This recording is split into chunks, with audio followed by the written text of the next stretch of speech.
Velikin bedin sureti dilpezir, ferifte meşo sirete khub gir. Hazreti Sa'di aydiye.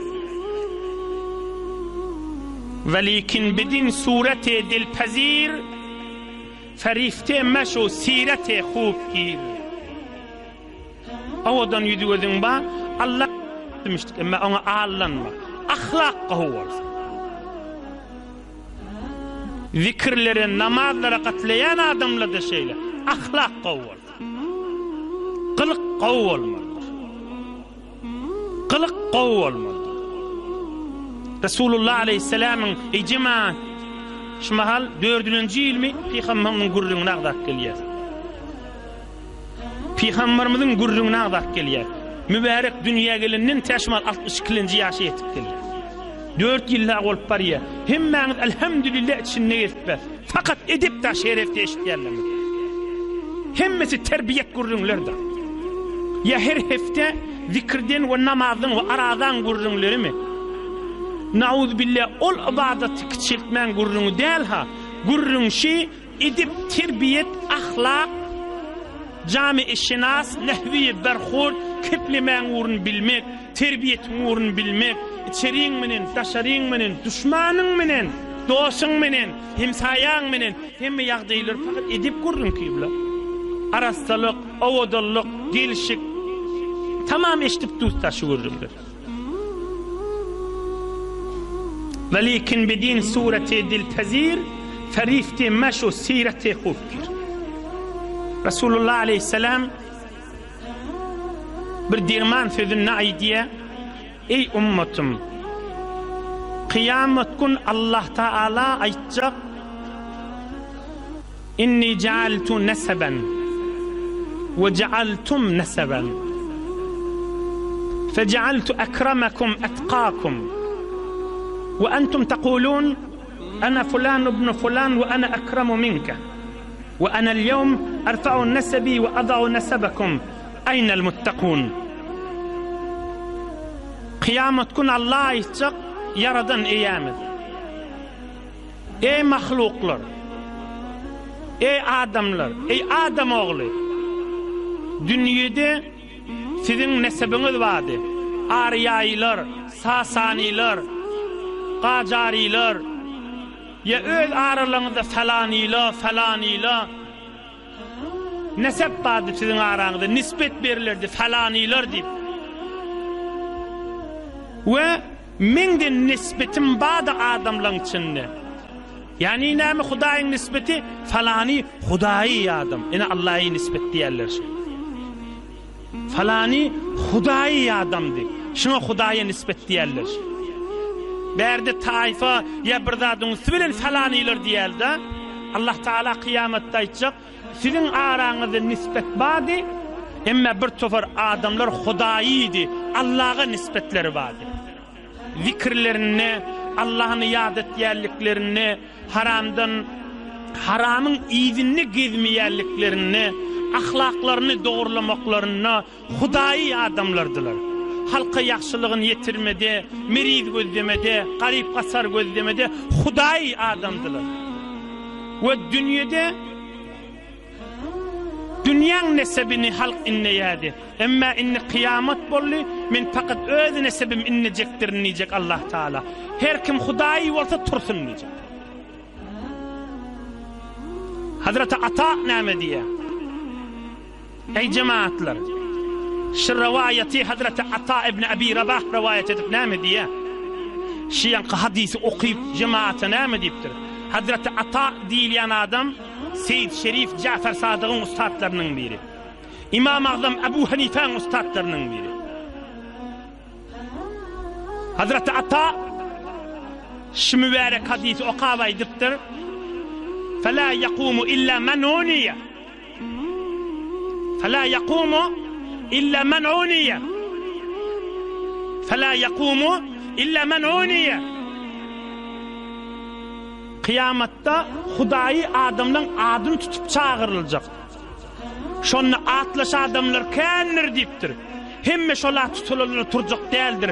Kimi niyet edilip çağırılan şola adam o günce turacak. Niyet edilmedik adam otuy deyiptir. فلا يقوم إلا من ونية. Palan atlı tursun palanın oğlu diýlenni. Şo jürek meňdeş atly kändir diýjek. Emma kimi manzur bilen, kimi niyet edilip çağırılan adam öz hutba turacak diýdir. Emma o niyet edilmedik adam awala turjak diýil. Tursa da senne otur diýiljek diýdigi da. Ýaňşyljak zady ýok diýdir. Bir hasap, bir kitap zat ýok diýdir. Hudaý adamlar tursun diýiljek. Ey yaşallarlar, ey hacı dädiler, olu qan adamlar, yaşyk türkmenler bollar. Allah bilen öz aramyzda nisbetimiz gawy bolsun. Kur'an-ı Kerim okuýmak bilen wagt goýun Kur'an-ı Kerim'e. Zikretmege wagt goýun. Zikretmäne haçan wagt goýdum. Ýürüýte tesbih sanajak. Elhamdülillah her namazdan soň 30 gaýtar subhanallah elhamdülillah Allahu ekber aýtýan. Berekallah zikirdir şo. Ondan maşşawa fursat bolsa ýatjak wagtyň. Ukudun turan wagtyň gözüňe okulatyn bismillah diýdi başla. Azan qamadyň arasy. Farz bilen sünnetliň arasy. Sünnetiň okatyň imamy gözdeşdiň zikret tutur. Döwrüňizde oturmaýdy. Allah'ını zikretmege fırsat koyuyordu. Günne 2 daqiqa, 3 daqiqa, 5 daqiqa. İş edip ben kesbinde, idaranda, karment, karger, oturan yerinde zikret. Dilin menen, kalbin menen, dest bekaru, dil biyar ol, Allah'ın dostu olursun. Ya bolmaya mi? Men canım men vakt koyacak bolmaya. Hav yol aytıp verin. Her gün vakt koyan bolmaya. Bir nefer, 2 nefer, 3 nefer, 10 nefer arasında adam ya zenana yoldaş tap etşoliş. Kaza namaz bir gün alyan qaliye. Zenanları da beter rahat. Öýde dem zenanla. Başşawr hemsayasını ya bir rektaki zenanan birine etsin. Günni gel bir saat, yarım saat, 10 nağı günni kaza okaylisin. O riya olmayamı? Ben manasını okuyup vereyim size. يقول العلامة المقدسي رضي الله عنه قد يبيت الرجل مع المتهجدين فيوافقهم فلولاهم لانبعث هذا النشاط فربما ظن الظان أن هذا رياء وليس كذلك على الإطلاق كذا في منهاج القاصدين. بيك عالم يتشبتر Allama Mukaddesi on bir büyük alimdin inşallah başka fırsatda aydın.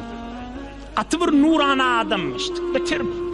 Teberrik alimlerdenmişti. Olay diyer, hamana bir adam bir yerde akşam yat diye şu yoldaşları teheccüd okuyuyordur. Kad yebitur racul ma'al muteheccidine. Bir yerde yat diye akşam bir misal getirtir bir. Yoldaşları teheccüd okuyuyor. Oğlum bir de Türk bir de teheccüd okuyor. Yani gece namaz okuymağa teheccüd değil yerde. Oğlum olur kova adamla yoldaşları cahilce teheccüd okuyup diyorlar. Bir de öz keyif edip lezzet alıp bir de teheccüd namaz okuyor. Bana riyamı kadiyamam deyiptir. Kova adamla bilen yoldaş olsan öyle neşat geliyor da deyiptir. Öyle şaukluk geliyor deyiptir. Ona bir adam ya ahun ya moğlu ya karaçı uyu riyadır diyamasın deyiptir. Ka vakt adam kova adamının üçsen neşat geliyor, şaukluk geliyor deyiptir. Ol bolyan da attır, dinine bağda attır. Dinine bağda attır deyiptir. Dinine bağda attır deyiptir.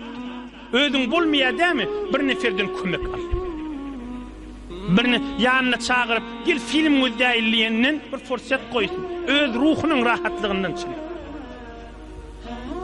Gel film müddəilliğinden gel ikimiz oturaylı şu haram terk etmeden gurruna değil. Gel ikimiz oturaylı Resulullah'ın şu mahal dirman yaşayışaydı loti günne 10 daqiqa kannal 15 daqiqa kannal geçin kulak asaylı eşteyli deysin.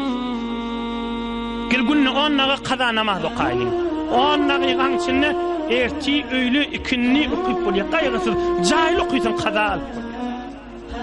Bername rezi etmeli. Allah bilen öz aradakileri de düşündürün. Yolu bilen barın. Qaharlanman dem. O sen ahun ulamalara katışıp bir tovardadı bilipsin. Zenanan odul o cürek muhitte, o jirik jevdi, o jirik kanıbardı ululmandır hamana.